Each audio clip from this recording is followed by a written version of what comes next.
Noong Mayo 2024, nakatanggap ako ng liham na ulat. Tungkol ito kay Sister Wang Yi na dati kong nakatulungan. Nakita sa mga beripikasyon na sa panahon niya bilang leader, naging mapagmataas at mapagmagaling si Wang Yi. Nag-angat at gumamit siya ng ilang masasamang tao at mga hindi mananampalataya para sa gawain ng iglesia.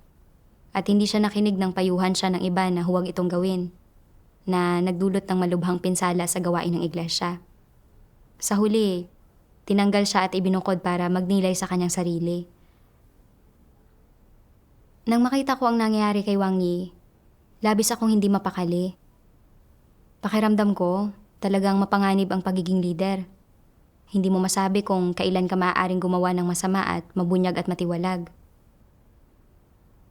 Sa pagtatapos ng Setyembre, nakatanggap ako ng sulat mula sa mga leader ko na hinihiling sa akin na pansamantalang gumawa sa iglesia ang dating responsibilidad ni Wang Yi. Naisip ko, mahina ang buhay pagpasok ko at medyo mapagmataas din ang disposisyon ko.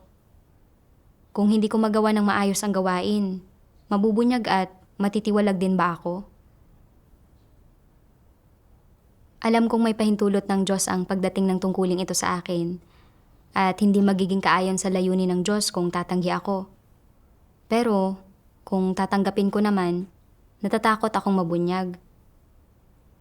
Sobrang naglaban ang kalooban ko, pero sa huli atubili akong pumayag.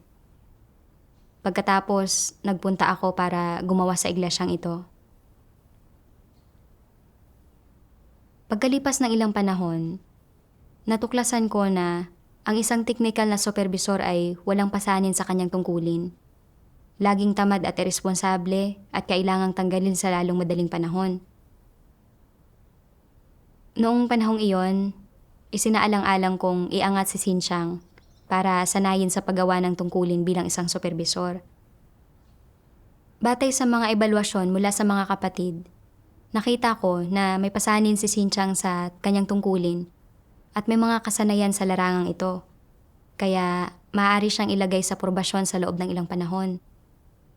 Pero sabi ng katuwang kong si Sister Lin Hui, inuusig si Xinjiang ng pamilya niya dahil sa kanyang pananampalataya sa Diyos at nag-aalala siyang magdudulot ito ng mga panganib kung gagawin siyang supervisor. Matapos alamin ang kanyang sitwasyon, nalaman ko na noong unang nagsimulang manampalataya sa Diyos si Xinjiang, inusig siya ng kanyang asawa. Pero ilang taon ang nakalipas at ngayon ay wala nang sinasabi ang kanyang asawa tungkol dito. Kaya sinabi ko kay Lin Hui na wala ng ibang angkop sa kasalukuyan at na maaaring gawin ni Xinjiang ang gawain habang inoobserbahan namin siya. Pero hindi pa rin pumayag si Lin Hui. Naisip ko, kararating ko lang dito para gawin ang tungkuling ito. Kaya hindi ko pa kilala ang mga miyembro ng iglesia gaya ng pagkakakilala ni Lin Hui. At saka, medyo matatag ang saloobin niya. Kung ipipilit kong gamitin si Xinjiang, paano kung usigin siya ng asawa niya at magdulot iyon ng panganib sa iglesia? Hindi ba't ako ang mananagot doon? Hindi kaya sasabihin ng mga kapatid na mapagmataas ako at mapagmagaling dahil hindi ako nakinig sa opinyon ng iba? Magiging masamang gawa ko iyon. Nang maisip ko ito, hindi na ako nagsalita pa. Dahil dito, naantala ang pag-usad ng gawain dahil hindi natanggal sa oras ang teknikal na supervisor. Bukod pa rito, sa gawain ng paglilinang ng mga tao, nakita ko na may kaunting kakayahan ang mangangaral na si Lian at kaya niyang tanggapin ang katotohanan. Gayunpaman, mababaw ang kanyang buhay pagpasok at hindi niya nauunawaan ang iba't ibang prinsipyo. Pakiramdam ko pa rin ay makakagawa siya ng ilang tunay na gawain kapag naunawaan na niya ang mga ito, kaya binala kong linangin siya. Pero pagkatapos, may ilang tao ang nagkomento na medyo mapanlin lang daw si Lian. Sinasabing hindi niya iniulat ang mga gawaing dapat iulat at sinasabi pa na hindi niya alam kung paano. Matapos makipagkita sa kanya para maunawaan ang sitwasyon, napagtanto ko na hindi naman sa hindi siya naguulat at hindi rin naman siya mapanlinlang. Mababaw lang talaga ang karanasan niya at hindi niya alam kung paano gawin ang gawain. Naisip ko noon, hindi tinatrato ng tama ng mga kapatid si Lian. Hinuhusgahan lang siya ng mga ito batay sa nakikita sa panlabas. Dapat akong makipagbahaginan sa kanila tungkol sa mga prinsipyo ng tamang pagtrato sa mga tao. Pero, napag-isip-isip ko rin. Dahil sinabi na ito ng lahat ng kapatid, kung ipipilit ko pa rin ang sarili kong pananaw, hindi ba nila sasabihin na katulad lang ako ni Wangi? Na hindi ako nakikinig sa mga mungkahi ng iba at basta-basta na lang kumikilos sa paglilinang ng mga tao? Mas mabuti pang huwag na akong makipagsapalaran. Magmamasid na lang muna ako kung anong mangyayari. Matapos isipin ito, hindi ko na nilinang si Lian. Nang sumulat ang mga leader ko para magtanong tungkol sa sitwasyon ng paglilinang ng mga tao, naisip ko kung irerekomenda ko si Lian. Paano kung mabunyag siya kalaunan? Hindi ba sasabihin ng mga leader na mapagmataas ang disposisyon ko at hindi ako tumatanggap ng ibang opinyon mula sa mga kapatid? Pero kung wala akong lilinangin, sasabihin naman ng mga leader na wala akong ginagawang anumang tunay na gawain. Mas mabuti pang sabihin ko na lang sa mga leader na hindi ko pa siya gaanong makilatis. Sa ganitong paraan, kahit mabunyag si Lian kalaunan, hindi lang ako ang mananagot. Kaya, nang sumulat ako pabalik sa mga leader, minsan, sinasabi kong pwedeng linangin si Lian at maya-maya naman ay sinasabi kong hindi ko pa siya gaanong makilatis. Hindi nagpapahayag ng malinaw na saloobin. Pagkatapos niyon, hindi ko pa rin nilinang si Lian. Dahil palagi akong labis na maingat sa paggawa ng tungkulin ko, takot na baka ako ang managot kung hindi maging angkop ang mga pagbabago sa mga tauhan. Patuloy akong nagpapaliban at hindi nangangahas na gumawa ng huling pasya. Dahil dito, bumagal ang pag-usad ng ilang gawain dahil sa kakulangan ng mga tauhan. Napagtanto kong hindi tama ang kalagayan ko. Kaya nanalangin ako sa Diyos. O Diyos, masyado po akong pasibo sa paggawa ng tungkulin ko ngayon at palagi akong labis na maingat. Labis ang pagdurusa sa puso ko. Hinihiling ko na gabayan mo ako upang maunawaan ko ang sarili kong mga problema. Kalaunan, sumulat ang mga leader ko para magtanong, bakit napakabagal ng pag-usad sa paglilinang ng mga tao?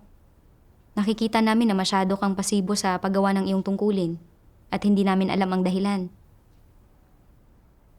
Sinabi ko sa mga leader ko ang tungkol sa kalagayan ko at pinadalhan nila ako ng isang sipi ng mga salita ng Diyos. Ilang taon nang nanampalataya sa Diyos ang ilang tao, subalit hindi nauunawaan ang kahit katiting na katotohanan. Ang kanilang pananaw sa mga bagay-bagay ay nananatiling kapareho ng sa mga walang pananampalataya. Kapag nakikita nila ang isang huwad na lider o antikristo na nabubunyag at naititiwalag, iniisip nila, bilang isang mananampalataya at tagasunod ng Diyos, ang pamumuhay sa harap ng Diyos ay parang pagtawid sa alambre, para itong paglalakad sa gilid ng bangin.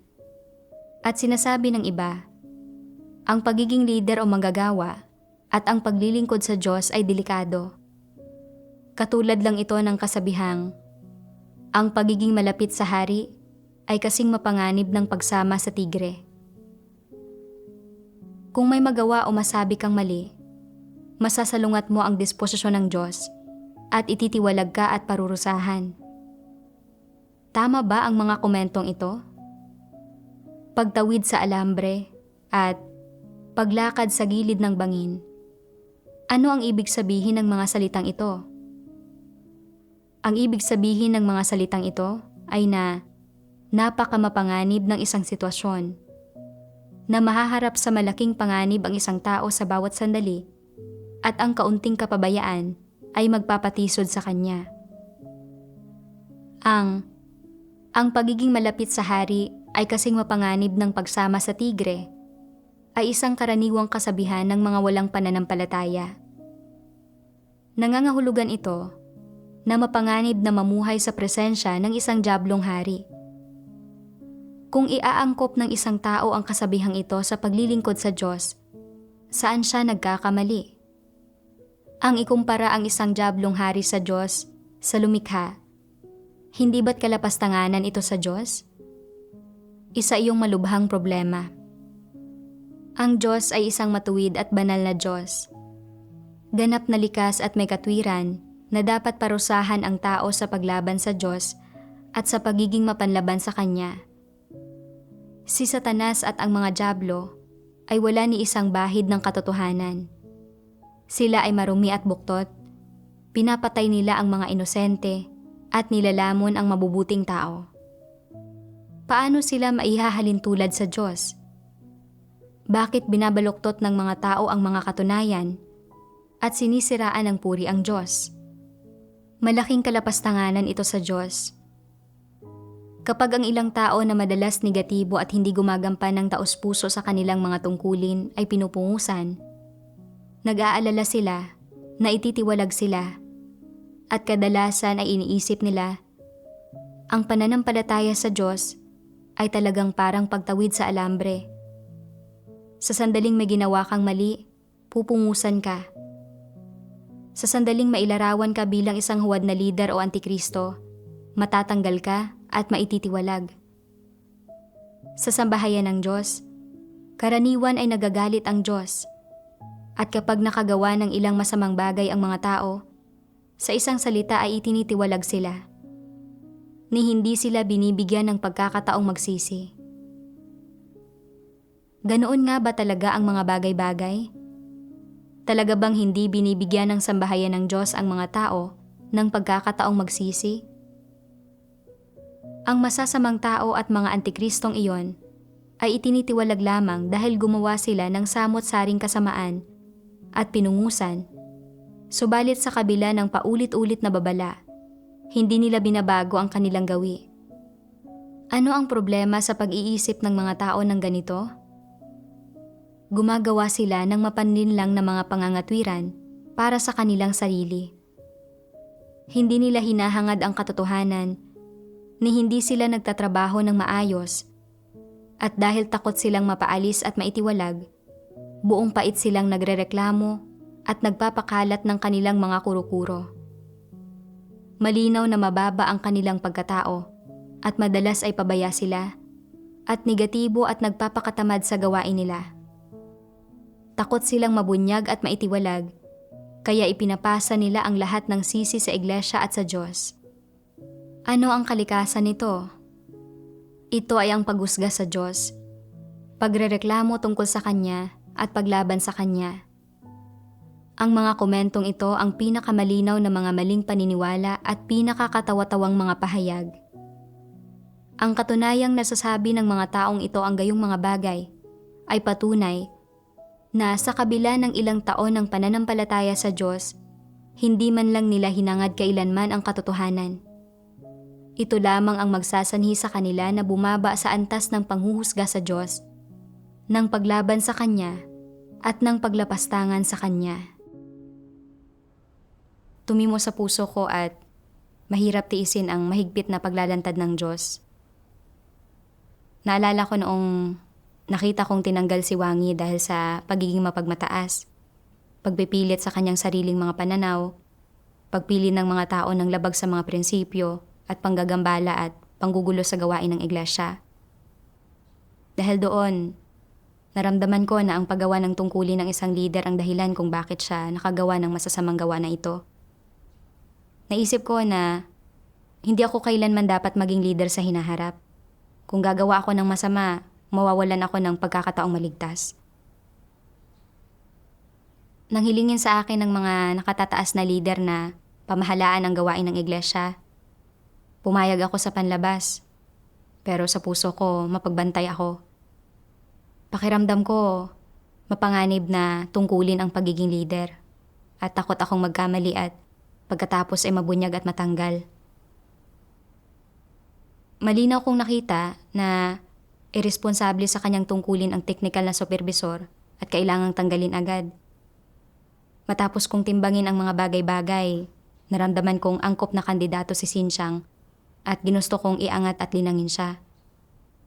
Pero nang marinig kong hindi sumang-ayon ang katuwang ko sa paggamit kay Xinxiang, hindi ko na sinubukang talakayin pa ito dahil natakot akong sasabihin niyang ipinipilit ko ang sarili kong mga pananaw.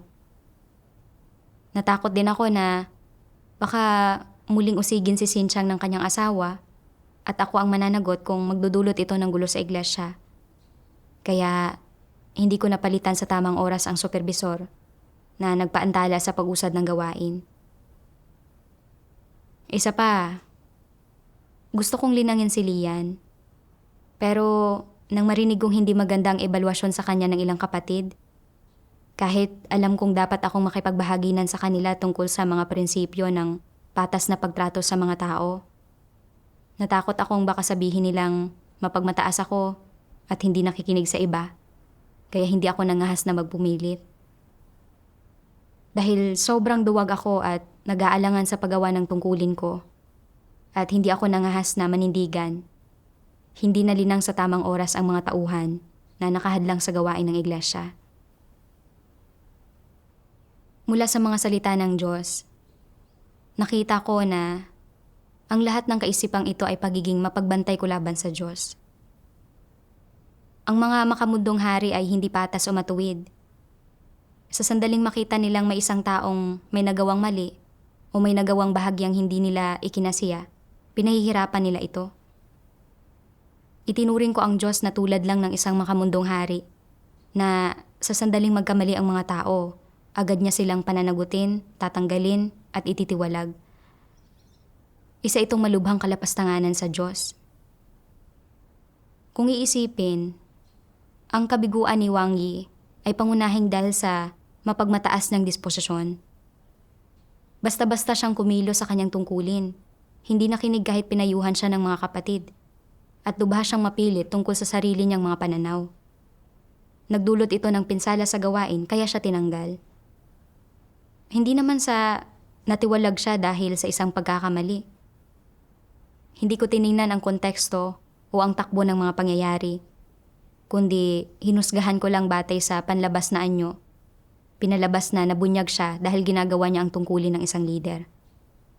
Talagang binabaligtad ko ang itim at puti at hindi ko makilala ang wasto sa mali. Agad akong nanalangin, O Diyos, dahil hindi ko kilala ang matuwid mong disposisyon, lagi akong mapaghinala at mapagbantay sa paggawa ng aking tungkulin. Ang mga iniisip at pagpapamalas ko ay kalapastanganan sa iyo, at nakahadlang din ang mga ito sa gawain ng iglesia. Mahal na Diyos, hinihiling ko po na gabayan mo ako na makilala ang sarili kong tiwaling disposisyon.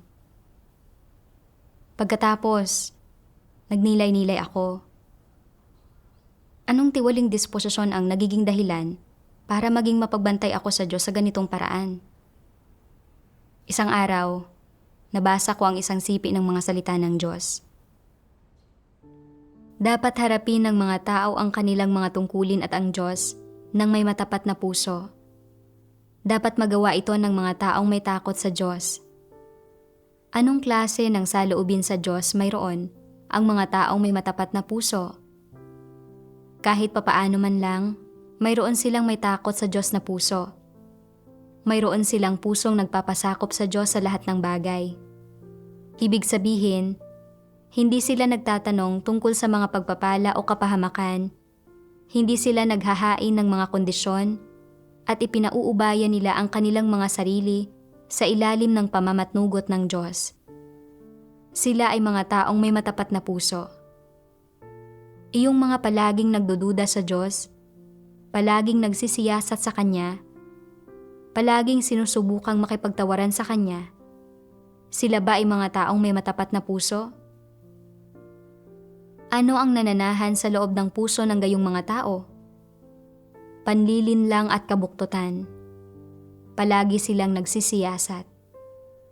At ano ang sinisiyasat nila? Ang saloobin ng Diyos sa mga tao. Palagi nilang sinisiyasat ang saloobin ng Diyos sa mga tao. Anong problema ito? At bakit nila ito sinisiyasat? Dahil may kaugnayan ito sa mga pangunahin nilang interes. Sa kanilang puso, iniisip nila, inihanda ng Diyos ang sitwasyong ito para sa akin. Idinulot niya na mangyari ito sa akin. Bakit niya ginawa iyon? Hindi pa ito nangyayari sa ibang tao. Bakit kailangan pang sa akin ito mangyari? At ano ang magiging mga kahihinatnan? Ito ang mga bagay na sinisiyasat nila. Sinisiyasat nila ang kanilang mga pakinabang at kawalan, mga pagpapala at kapahamakan. At habang sinisiyasat nila ang mga bagay na ito, naisasagawa ba nila ang katotohanan? Nakapagpapasakop ba sila sa Diyos? Hindi. Ano ang kalikasan ng mga bagay na iniisip nila sa kanilang puso? Lahat ng ito ay nakasentro sa sarili nilang mga interes at sa pagkuha ng mga pakinabang para sa kanilang sarili. Ano ang nangyayari kapag sarili lang nilang mga kinabukasan, kapalaran at interes ang isinasaalang-alang ng mga tao? Hindi magiging madali para sa kanila na magpasakop sa Diyos. Kahit na gustuhin nila, hindi nila ito magagawa. Ang sino mang nagbibigay ng partikular na kahalagahan sa sarili nilang kinabukasan, kapalaran at interes, ay palaging nagsisiyasat kung ang gawain ba ng Diyos ay kapakipakinabang sa kanilang kinabukasan, sa kanilang kapalaran, at sa pagtatamo nila ng mga pagpapala. Sa huli, ano ang kahihinatnan ng lahat ng pagsisiyasat nila? Maaari lang na dahil hindi naaayon ang gawain ng Diyos sa kanilang mga kuro-kuro, madalas silang magreklamo tungkol sa Diyos, maghimagsik laban sa Diyos at kumontra sa Diyos. Kahit na kaya pa rin nilang magpursigi sa paggampan ng kanilang tungkulin, ginagawa nila ito ng pabasta-basta at ng may pagkanegatibo. Sa puso nila, patuloy nilang iniisip kung paano makinabang at hindi magdusa ng anumang kawalan. Ang paggampan ng tungkulin ng may gayong mga intensyon ay katumbas ng pagtatangkang makipagtawaran sa Diyos. Anong disposisyon ang ipinapahiwatig nito? Ito ay panlilin lang. Isa itong buktot na disposisyon. Hindi ito isang ordinaryong tiwaling disposisyon. Umabot na ito sa kabuktutan. Ang pagkikimkim ng ganitong uri ng buktot na disposisyon sa puso ng isang tao ay pakikipaglaban sa Diyos. Dapat ninyong makilatis ang problemang ito.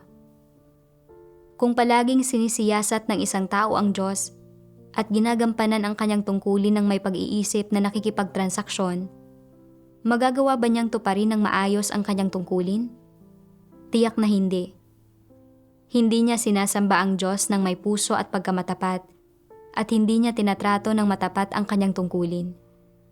Habang ginagampanan niya ang kanyang tungkulin, nagmamasid at nag-oobserba lang siya, palaging nagpipigil.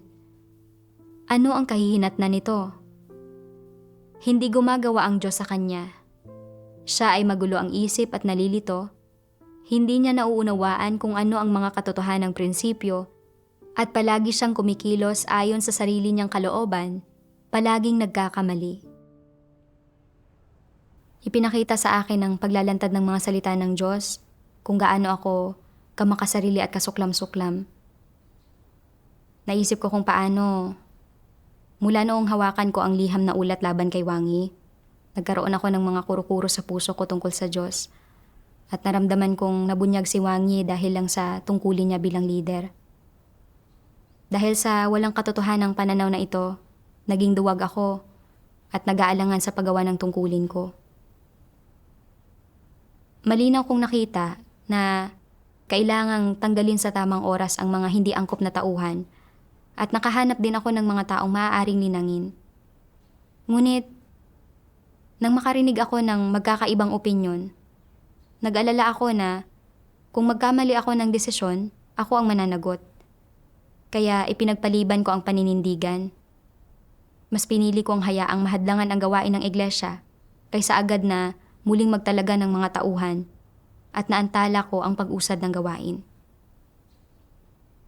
Ang tanging isinaalang-alang ko ay ang sarili kong kinalabasan at hantungan, nang walang anumang pagsasaalang-alang sa gawain ng iglesia. Itinaas ako ng Diyos sa pamamagitan ng pagbibigay sa akin ng napakahalagang tungkulin para maakay ko ang mga kapatid na danasin ang kanyang mga salita at isagawa ang katotohanan at makahanap ng mga angkop na tao para gawin ang iba't ibang tungkulin.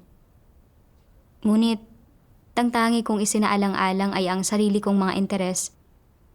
Puno ako ng paghihinala sa Diyos at sa sobrang pag-iingat, hindi ako nangahas na ipahayag ang aking mga pananaw.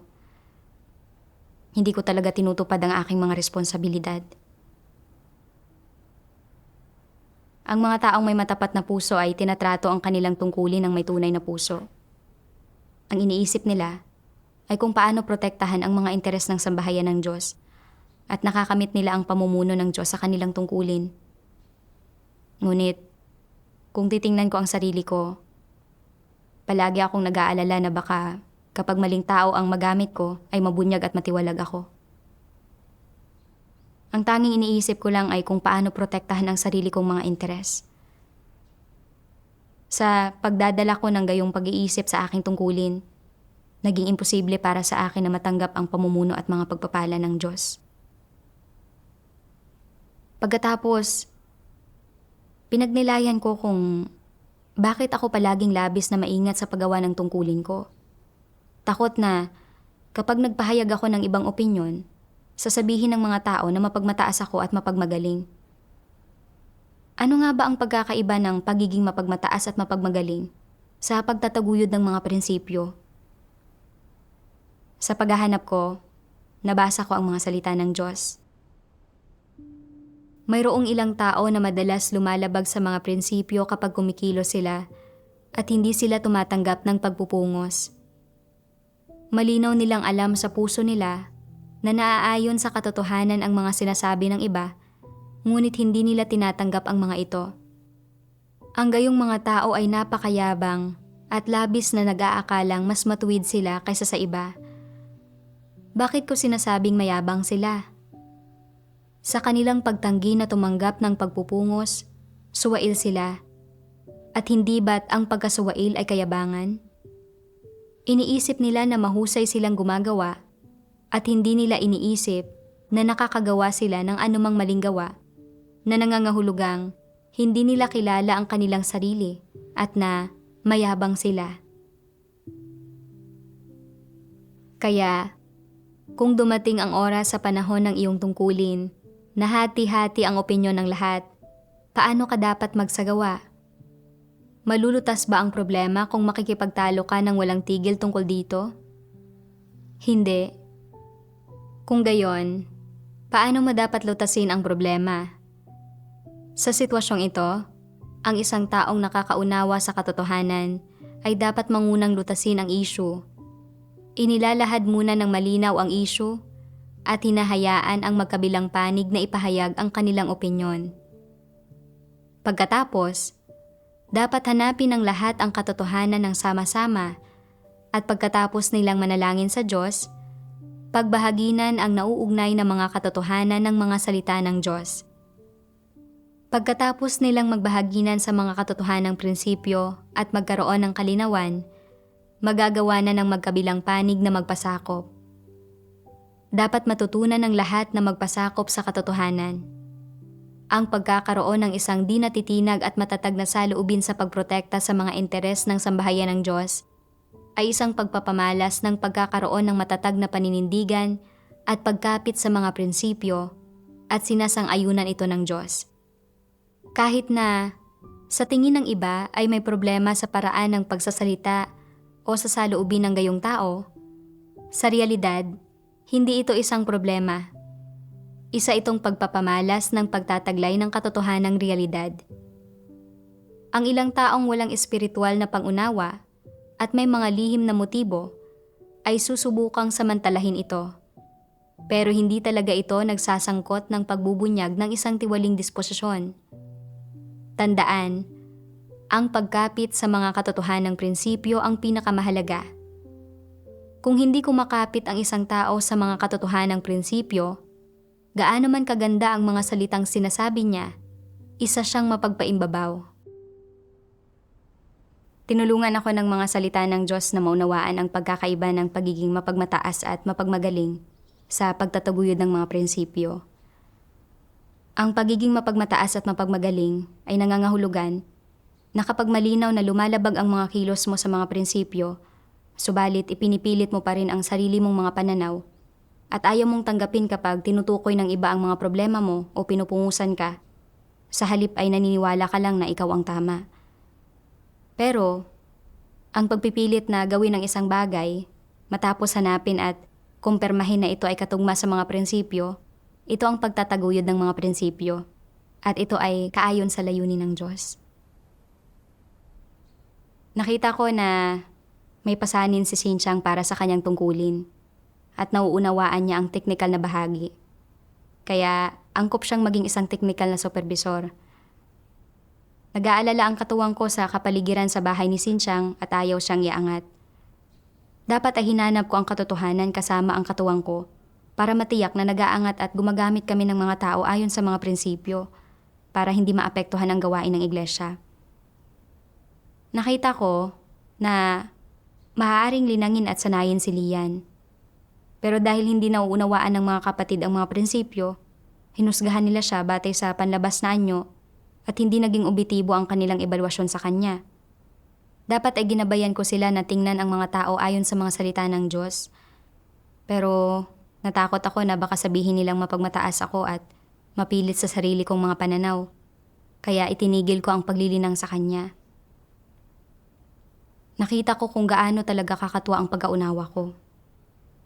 Hindi ko man lang makilala ang pagkakaiba ng pagiging mapagmataas at mapagmagaling sa pagtataguyod ng mga prinsipyo.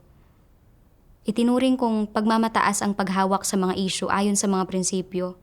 At dahil dito, hindi ako nangahas na ipahayag ang aking mga pananaw o itaguyod ang mga prinsipyo na nakahadlang sa gawain ng iglesia. Kasabay nito, nakahanap din ako ng landas ng pagsasagawa sa mga salita ng Diyos. Kapag nahaharap sa magkakaibang pananaw o opinyon sa paggawa ng tungkulin ko, dapat kong ilabas ang issue para sama-samang hanapin ng lahat ang katotohanan upang malutas ito. Nang mapagtanto ko ito, agad na gumaan ang pakiramdam ko. Kalaunan, naisip ko ang mga salita ng Diyos at mas naging malinaw ang landas ko para sa pag-aangat at paglilinang ng mga tao. Sabi ng Diyos, para sa ilang individual na may talento, sa mga sitwasyon kung saan walang sino man ang lubos na nakakakilatis o nakakaunawa sa kanila, maaari silang paunang iangat at gamitin ayon sa mga pangangailangan ng gawain ng iglesia. Huwag ipagpaliban ang gawain at huwag ipagpaliban ang paglilinang sa mga tao. Ito ang susi. Nagtatanong ang ilang tao, paano kung pumalpak sila sa gawain matapos silang gamitin? Sino ang mananagot? Kapag ginagamit mo ang isang tao, para ba itong inilalagay mo siya sa isang liblib na isla na walang paraan para makipag-ugnayan ang sino man sa kanya? Hindi ba't marami rin talagang iba sa paligid niya ang sangkot sa mga partikular na gampanin? May mga paraan para malutas ang mga usaping ito, gaya ng pangangasiwa, pag-oobserba, at pag-unawa sa kanila, at kung pahihintulutan ng mga kondisyon sa pamamagitan ng malapit na pakikipag-ugnayan. Ano ba mismo ang kalakip ng malapit na pakikipag-ugnayan? Kalakip nito ang pakikipagtulungan sa kanila. Ang proseso ng paggawa ay ang proseso ng pag-unawa sa kanila. Hindi ba't unti-unti mo silang mauunawaan sa pamamagitan ng ganitong uri ng pakikipag-ugnayan? Kung may pagkakataon kang makipag-ugnayan pero hindi mo ginagawa at tumatawag ka lang sa telepono para magtanong ng ilang bagay at hanggang doon na lang iyon, imposible na maunawaan mo sila. Dapat kang makipag-ugnayan sa mga taong kaya mong makaugnayan para malutas ang mga problema. Sa makatwid, hindi dapat maging tamad sa gawain nila ang mga lider at manggagawa. Kaya, kung nais mong obserbahan at maunawaan ang isang tao, paano mo ito dapat gawin? sa pamamagitan ng pakikipag-ugnayan sa Kanya. Hindi ba? Ang susi ay ang isa puso ito. Tinulungan ako ng mga salita ng Diyos na maunawaan na walang sino mang makakasiguro ng ganap na katumpakan kapag pumipili ng tao. Basta't ang pagpili mo ay katugma ng mga prinsipyo sa kasalukuyang sandali. Natutugunan ang mga kailangan para sa paglilinang at paggamit ayon sa mga pangangailangan ng gawain at nakabubuti sa gawain, sapat na iyon. Pagkatapos, sa mga susunod na pagmamasid, ang mga angkop na tao ay maaaring magpatuloy sa kanilang tungkulin, habang ang mga hindi angkop ay maaaring italaga sa ibang tungkulin o tanggalin. Ang pagsasagawa sa ganitong paraan ay kapakipakinabang sa gawain ng iglesia. Kung ang isang taong inangat at nalinang ay mabunyag sa kalaunan na hindi angkop, hindi ka pananagutin ng sambahayan ng Diyos. Total, walang sino man ang makakakilatis agad ng diwa ng isang tao sa isang tingin lang. Kalaunan, kinausap ko ang aking katuwang batay sa mga salita ng Diyos at pumayag siyang italaga si Sinchang sa tungkulin bilang teknikal na supervisor. Pagkatapos umako ni Sinchang ng tungkulin, hindi siya nagdulot ng anumang panganib sa seguridad sa iglesia. Nakipagbahaginan din ako kay Lian at tinulungan ko siya tungkol sa kanyang mga pagkukulang. Pagkatapos ng isang panahon, nagkaroon ng ilang pag-usad si Lian at nagsimulang magtuon sa kung paano makakamit ang mga resulta sa kanyang tungkulin. Kalaunan, nahalal siya bilang isang leader ng distrito. Nang makita kong maayos na naitalaga ang lahat ng tauhan at normal nilang ginagawa ang kanilang mga tungkulin, mas lalo kong kinamuhian kung gaano ako naging makasarili at kasuklam-suklam noon. Isinaalang-alang ko lamang ang sarili kong mga interes at nagdulot ako ng malaking hadlang sa gawain ng iglesia. Pagkatapos nito, inilaan ko ang sarili ko sa aking tungkulin. Kapag nakakatagpo ako ng mga isyong hindi ko makita ng malinaw, hinahanap ko ang mga prinsipyo kasama ang mga kapatid. Pagkaraan ng ilang panahon, umusad kami sa iba't ibang item ng gawain. Nagpasalamat ako sa Diyos mula sa kaibuturan ng aking puso at naranasan ko kung gaano kaginhawa at kasaya na gawin ang tungkulin ko ayon sa mga prinsipyo. Makalipas ang 2 buwan, pinasulat ako ng mga nakatataas na lider ng isang resume at nagsimula silang kumuha ng mga ebalwasyon tungkol sa akin. Naisip ko, itatalaga na naman ba nila ako ng tungkulin? Sa pag-iisip kung paano ako naging puno ng haka-haka at pagdududa tungkol sa mga pagtatalaga ng tungkulin noon, nanalangin ako sa Diyos sa puso ko. Ipinapahayag na sa pagkakataong ito, handa akong magpasakop anuman ang itatalagang tungkulin sa akin. Pagkaraan ng ilang araw, sumulat ang mga lider para sabihing nahalal ako bilang miyembro ng grupo ng mga tagapagpasya. Nang makita kong sa grupo ng mga tagapagpasya, medyo nagulat at kinabahan pa rin ako. Ang paggawa ng tungkulin sa grupo ng mga tagapagpasya ay may kaakibat na mas malaking responsibilidad. Maraming isyu ang kailangang pagpasyahan at kung makagawa ng maling desisyon na makapipinsala sa gawain ng iglesia, matitiwalag ako at mawawala ang pagkakataon kong maligtas. Medyo naglaban ang aking kalooban. Pagkatapos ay pinadalhan ako ng mga lider ng isang sipi ng mga salita ng Diyos. May mga prinsipyo sa kung anong uri ng mga tao ang inaangat at ginagamit ng sambahayan ng Diyos at kung anong uri ng mga tao ang hindi nito ginagamit. Gayon din sa kung sinong mga tao ang nililinang nito at kung sino ang hindi. Lahat ng ito ay nakabatay sa mga pangangailangan ng gawain ng sambahayan ng Diyos. Kahit sino pa ang iangat at gamitin, ang layon ay linangin sila para magampanan nila ng maayos ang kanilang tungkulin at malaman kung paano danasin ang gawain ng Diyos at para magawa nilang pasanin ang gawain at kumilos ayon sa mga katotohanang prinsipyo.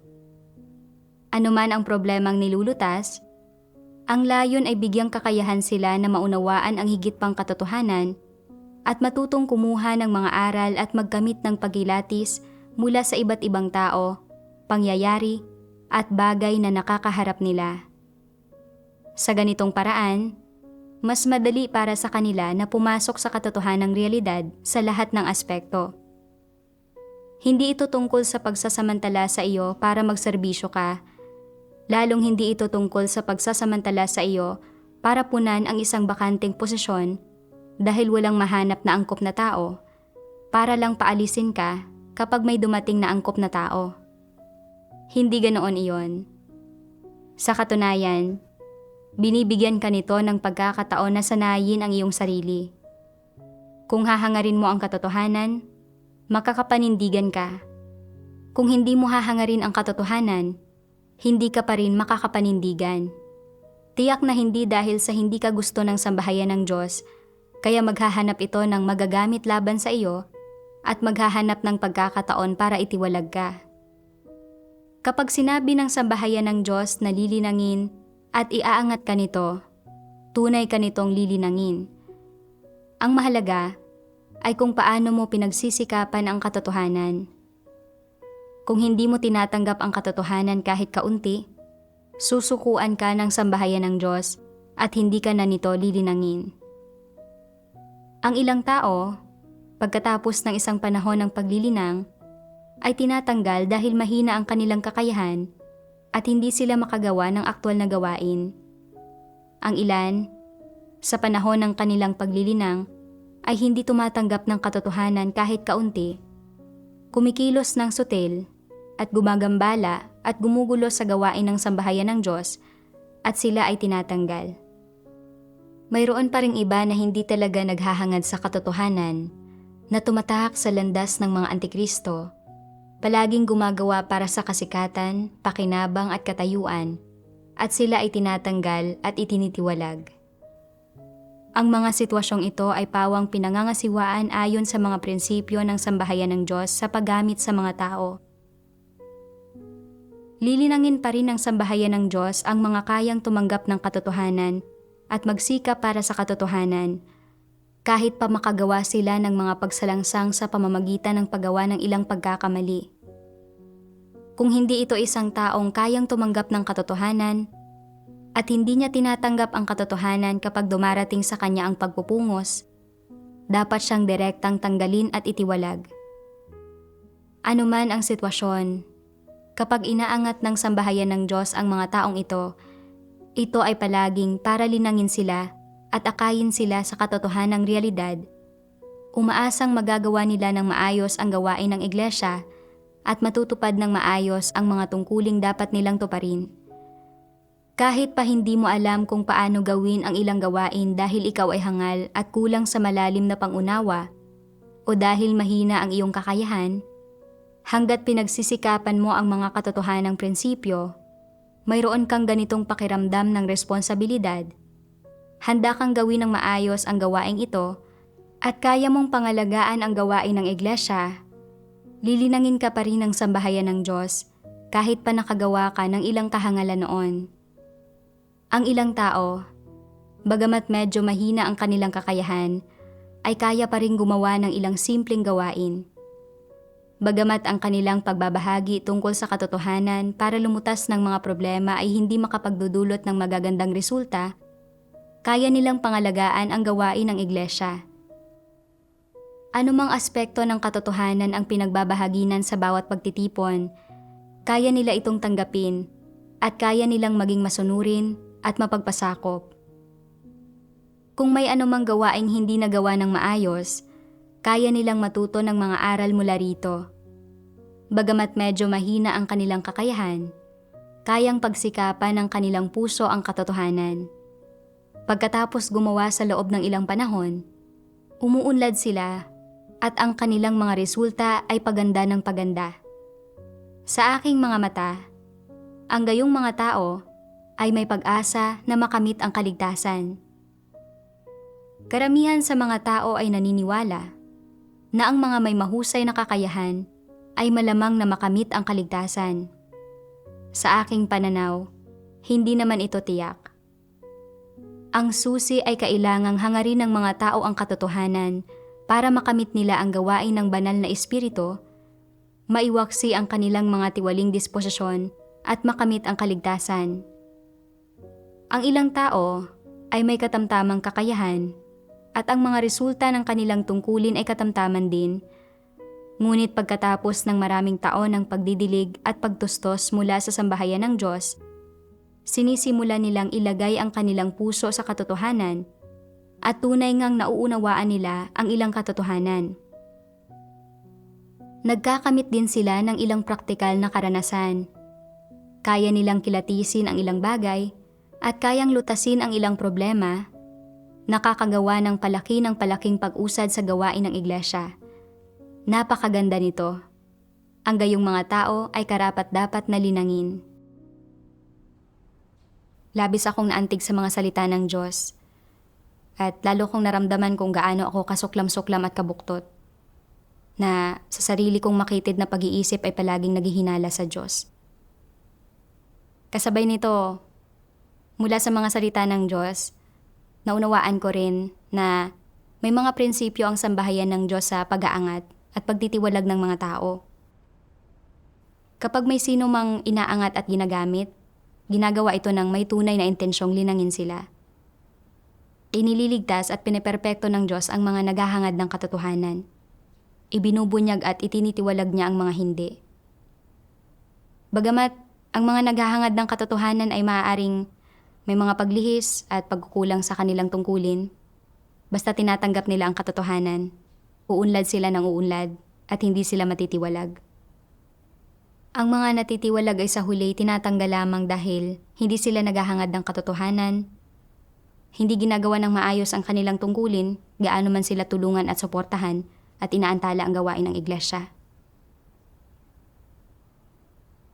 Naalala ko kung paanong nagkamali rin ako sa paggamit ng ilang tao noong ako ay isang leader o manggagawa. Ngunit hindi ako kinondena ng sambahayan ng Diyos o itinigil ang paglilinang sa akin dahil doon. Sa halip, inalam nila ang konteksto kung bakit mga maling tao ang ginamit noon.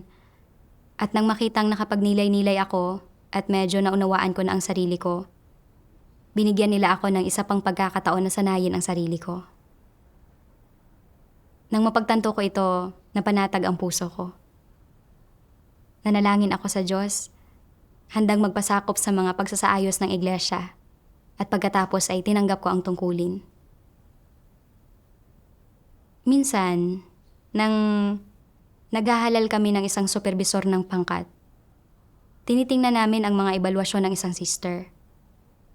Karamihan ay nagsulat na kaya ng taong ito na magtiis ng hirap, magpapasakop sa anumang tungkuling itatalaga, at madalas magsalita tungkol sa pagkilala sa sarili. Kaya sumang-ayon silang ihalal siya bilang supervisor.